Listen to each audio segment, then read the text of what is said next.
大家呢排去銀行打簿或者睇手機銀行嘅時候，有冇發現多咗少少錢？如果係攞緊綜援、長者生活津貼或者傷殘津貼嘅朋友，一定要留意啦，因為由2026年2月1日開始，政府已經正式上調咗呢幾項福利金嘅金額。不過，今日我要同大家講嘅重點，唔單止係呢2.2%嘅加幅，而係一個更加震撼，甚至可以話係呢5、6年嚟最令基層市民興奮嘅突發消息。我收到風，嚟緊2026年度嘅財政預算案，政府為咗平息民怨、刺激經濟，極有可能會喺時隔5年之後，重新將發放半糧嘅安排提升返做雙糧。呢個2026福利懶人包，大家一定要聽清楚，因為呢筆錢可能係你今年最大嘅一份紅包。我哋先講返最近呢個2月1日生效嘅調整先。大家知道啦，政府每年都會根據社會保障援助物價指數去調整綜援、長生津同傷殘津貼。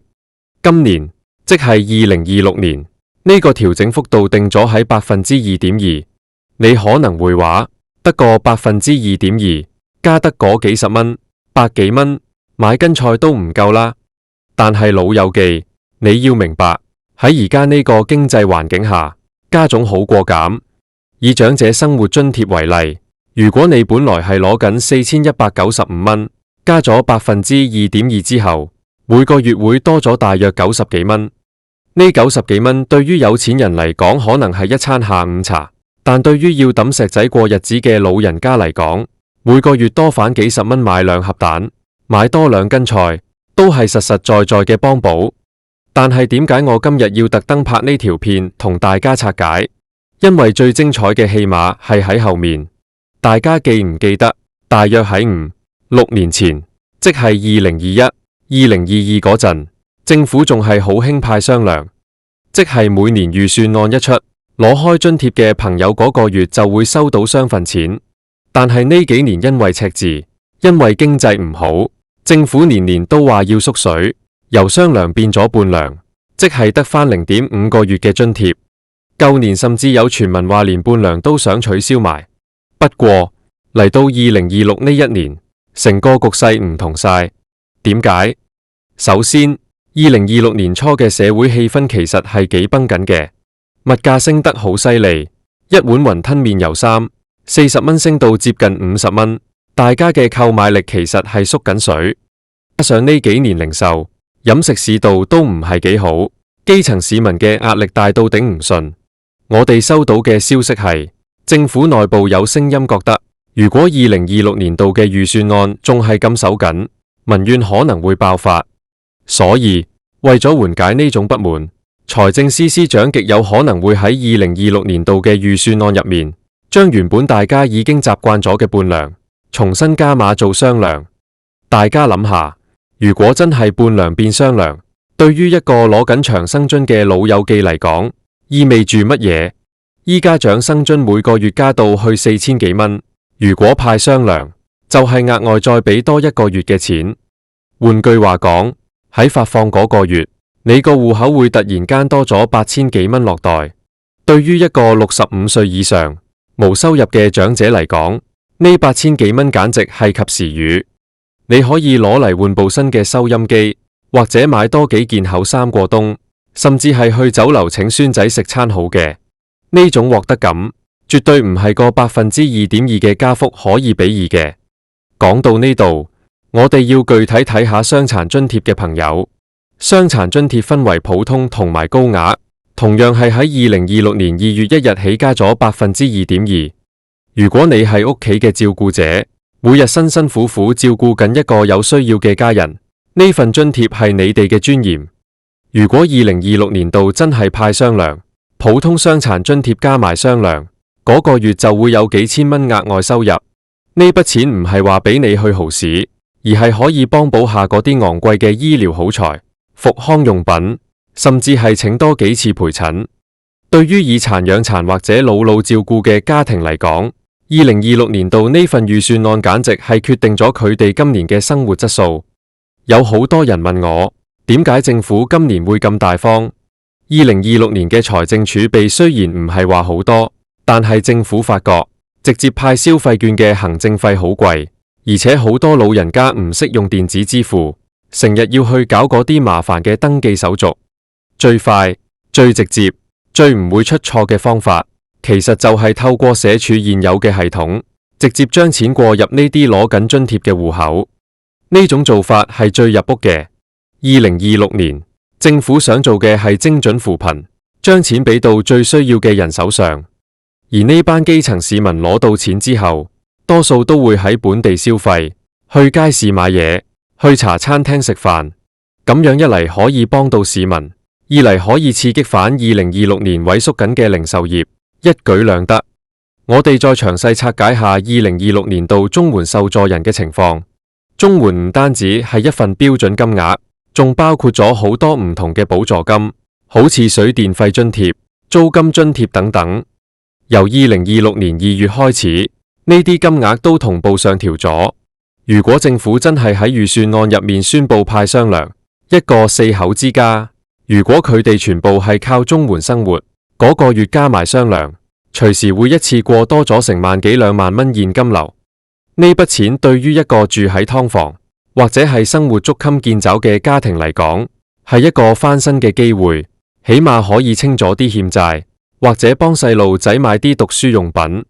講返長生津，大家要記住一個關鍵，而家嘅長者生活津貼已經無再分普通同高額，一律都係攞緊同一個金額。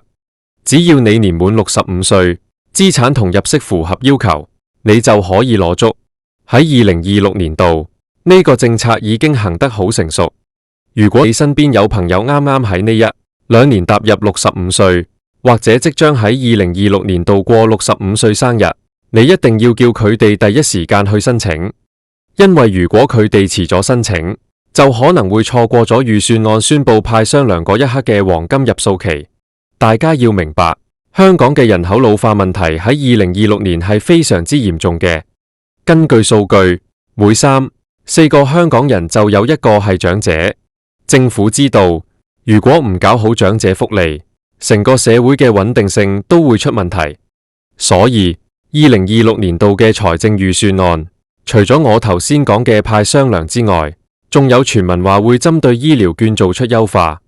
依家每年2000蚊嘅醫療券，對於2026年嘅醫療物價嚟講，真係體諒3次醫生，執2劑中藥就冇晒。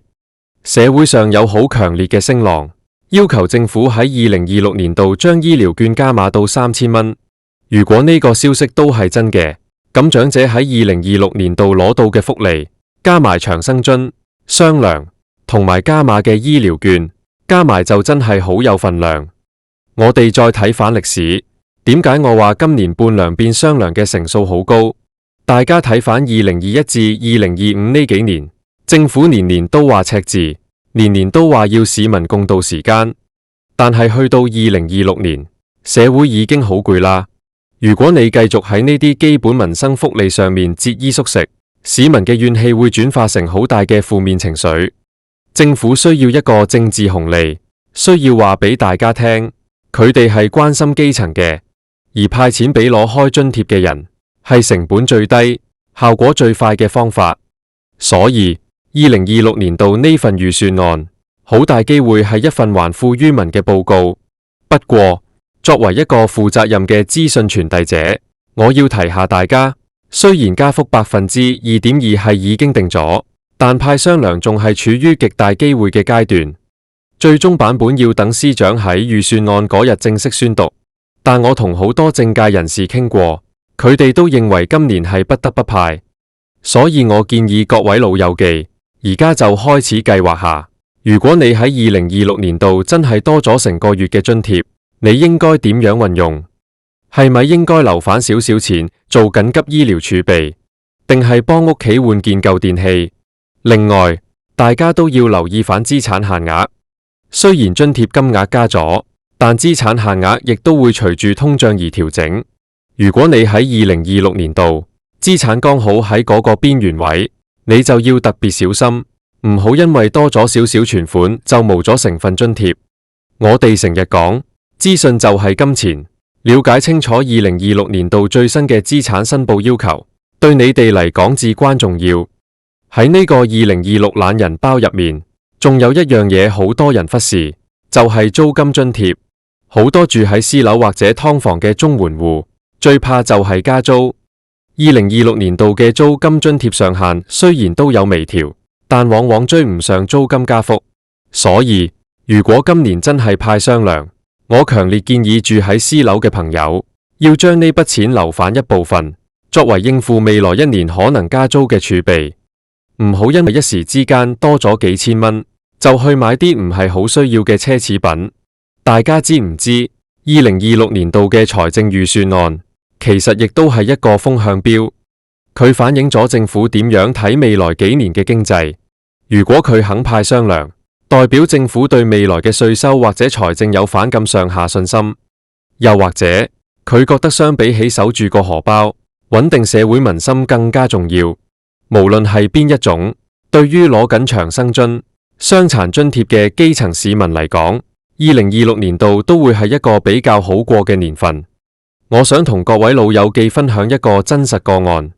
我識得一位住喺深水埗嘅陳伯，佢今年已經70幾歲，同老伴一齊攞緊長生津。佢哋每日都要去街市買剩菜，為咗慳嗰幾蚊。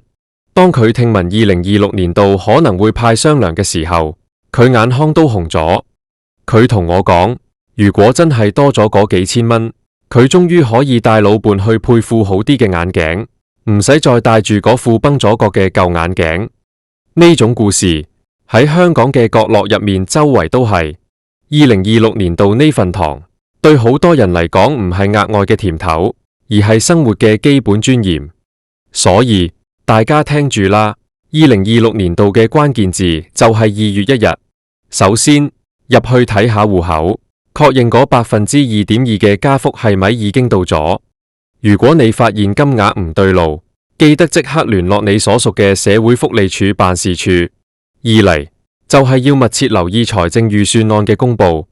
如果聽到司長講額外發放1個月嘅標準金額，你就知今日我同你講嘅消息已經成真。講到傷殘津貼，我要特別提下，依家嘅傷殘津貼係唔需要做資產審查嘅普通傷殘津貼，呢一點喺2026年度依然維持不變。所以，如果你身邊有朋友係因為身體原因有生活障礙，但又因為有少少儲蓄而唔敢申請福利，你一定要話俾佢知，佢係有權領取呢份傷殘津貼嘅。而2026年度嘅加幅同埋潛在嘅雙糧，佢哋都有份。呢個係社會對殘疾人士嘅一份關懷，唔係施捨。我再同大家計一次數，如果你係一個攞緊高額傷殘津貼嘅人士，依家金額大約係8、9千蚊，視乎具體個案同補助金。如果2026年度加2.2%，再加上派雙糧，嗰個月你戶口會多咗幾多？隨時係17,800蚊。呢筆錢足以幫一個殘疾人士家庭解決好多燃眉之急。2026年度，政府如果真係咁做，絕對可以贏得唔少掌聲。另外，大家都要注意，政府喺2026年度對於違規領取津貼嘅檢查可能會加強。雖然佢派糖派得大方，但係佢對於大話精都會捉得好嚴。所以大家申報資產嘅時候，一定要如實報。唔好因為想攞多個2.2%，或者想攞嗰份雙糧，就去隱瞞資產。2026年度，社署嘅電腦系統已經好先進，同銀行、房署嘅數據基本上係通晒嘅。誠實報、安心攞，先係最正確嘅做法。喺呢個長篇懶人包嘅最後，我想同大家講，福利政策係會變嘅，但係我哋互相扶持嘅心唔會變。2026年度雖然面對好多挑戰，但只要大家清楚自己嘅權益，攞足政府俾嘅津貼，生活總會有轉機。2月1號嘅2.2%只係一個開始，2026年度財政預算案嘅雙糧先係戲肉。大家記住唔好錯過任何一個申請期限，特別係嗰啲啱啱夠65歲嘅老友記。呢篇關於綜援、長生津同傷殘津貼嘅2026深度拆解，希望可以幫到大家。如果你覺得呢啲資訊對你或者你嘅家人有用，記得將呢啲消息話俾身邊嘅街坊聽。好多老人家唔識睇新聞，全靠大家街頭巷尾咁傳遞資訊。2026年度，我哋目標係要令每一個合資格嘅香港人都能夠攞到呢份應得嘅糖。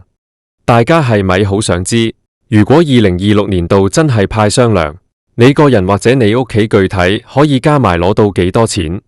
你想我幫你根據你嘅家庭成員組合，詳細計一次2026年度預計可以領取嘅津貼總額嗎？